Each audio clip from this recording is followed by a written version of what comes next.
बिस्मिल्लाहिर्रहमानिर्रहीम।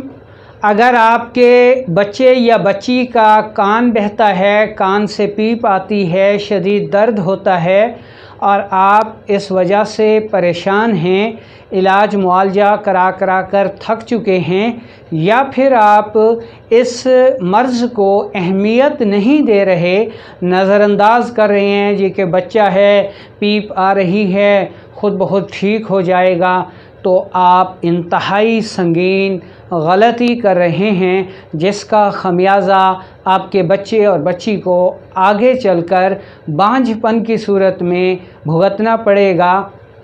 इसलिए इस वीडियो को आपने बगौर सुनना है और इस पर अमल करना है कि ये एक मामूली मसला नहीं है, यानी कान से पीप आना या कान बहना, इसको आपने पहली फ़ुर्सत में संजीदगी के साथ लेना है। अस्सलामुअलैकुम वरहमतुल्लाहि वबरकातुहू।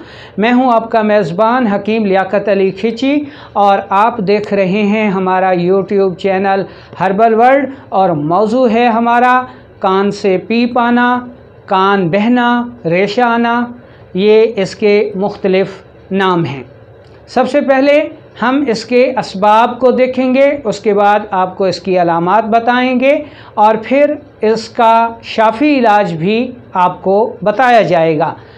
इसलिए आपने इस वीडियो को स्किप नहीं करना कि डायरेक्टली आप नुस्खे पर पहुंच जाएं। अगर आप ऐसा करेंगे तो शदीद नुकसान उठाएंगे, आपके बच्चे की तकलीफ़ बढ़ सकती है, क्योंकि आपने सबब और अलामात को तो देखा नहीं होगा। इसलिए आप वैसे नुस्खा इस्तेमाल करेंगे तो वो फ़ायदे की बजाय नुकसान दे सकता है।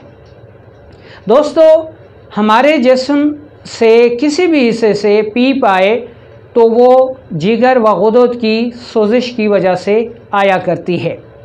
इसको आप आसानी की खातिर 3 हिस्सों में तकसीम कर सकते हैं कि कान हो या जिस्म का कोई हिस्सा हो, उसमें या तो पानी आएगा या खून आएगा या फिर पीप या रेशा आएगा। अगर कान से या जिस्म के किसी हिस्से से पानी आता है तो ऐसा दिमाग की सोजिश की वजह से होता है, आसाब की सोजिश की वजह से होता है। अगर कान से, नाक से या जिस्म के किसी भी हिस्से से खून आता है तो ऐसा अमूमन उज़लात की सोजिश की वजह से हुआ करता है। और कान से, नाक से या जिस्म के किसी भी हिस्से से पीप आती है, रेशा आता है, पस आती है, तो ऐसा जिगर व गुदद की सोजिश की वजह से हुआ करता है। इसलिए कान बहना या कान से पीप का आना जिगर व गुदद की सोजिश की वजह से होता है, और ज़्यादातर इस मर्ज़ में बच्चे ही मुब्तला होते हैं। इसके असबाब को अगर देखा जाए तो इसमें, यानी अगर बच्चे छोटे हैं तो उनके दूध पर नज़र डाली जाए कि अगर वो वालदा का दूध पीते हैं तो उनकी वालदा जिगर व गुदद के किसी आर्ज़े में लाजमी मुब्तला होगी। या ऊपर का दूध पीते हैं, जानवरों का दूध पीते हैं, तो हो सकता है कि उन जानवरों को ऑक्सीटोसिन इंजेक्शन लगाकर दूध हासिल किया जाता हो, और ये इंजेक्शन भी बच्चों के जिगर व गुदद में सोजिश कर देता है। बच्चा अगर बड़ा है, ठोस ग़िज़ा खाता है, तो वो फिर लाजमी तौर पर पापड़, चूरन, सलांटियाँ, कुरकुरे, टाफ़ियाँ वग़ैरह खाते हैं, जिसकी वजह से उनके जिगर ख़राब हो जाते हैं, सोजिशनाक हो जाते हैं और उनके कान जो हैं वो बहने लगते हैं। ये तो थे इसके असबाब।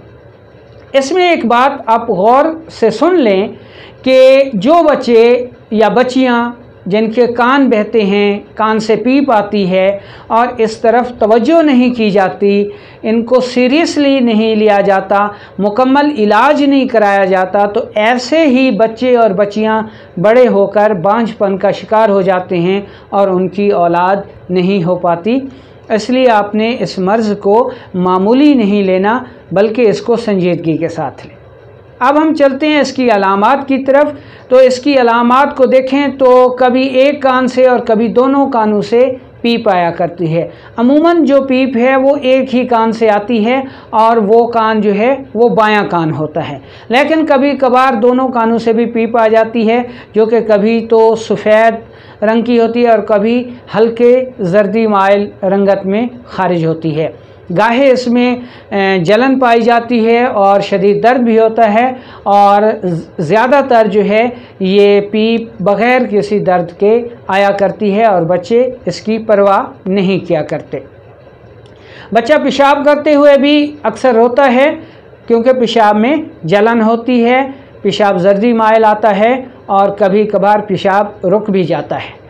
पेट में शदीद मरोड़ होती है। तो ये हो गई इसकी अलामात। अब हम चलते हैं इसके इलाज की तरफ कि इलाज आपने किन बुनियादों पर करना है। सबसे पहले तो जो सबब है उसको दूर करें कि जिस सबब की वजह से ये मर्ज़ होता है वो हमने बता दिए हैं, उन पर नज़र दौड़ाएं और इसमें से जो सबब पाया जाए उसको दूर करें।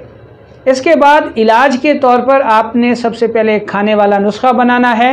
वो सिर्फ 3 अज्जा पे मुश्तमिल है। पहले नंबर पर सौंफ है, दूसरे नंबर पर ज़ीरा सफ़ेद है और तीसरे नंबर पर छोटी इलायची है। ये आपने तीनों चीज़ें बराबर वज़न लेनी हैं और इलायची के दाने लेने हैं, यानी 5 तोले सौंफ, 5 तोले ज़ीरा सफ़ेद और 5 तोले इलायची के दाने। सौंफ और ज़ीरा सफ़ेद को आप हल्का सा भून लें कि ये ब्राउन हो जाएं और फिर इन तीनों चीज़ों को मिलाकर इंतहाई बारीक पाउडर कर लें। और 1 साल के बच्चे को आपने 1 रत्ती देनी है और 5 साल के बच्चे को 1 से 3 रत्ती तक आपने ये दवा देनी है। सुबह दोपहर शाम दें, कुछ अरसे तक दें। ये तो हो गई खाने वाली दवा।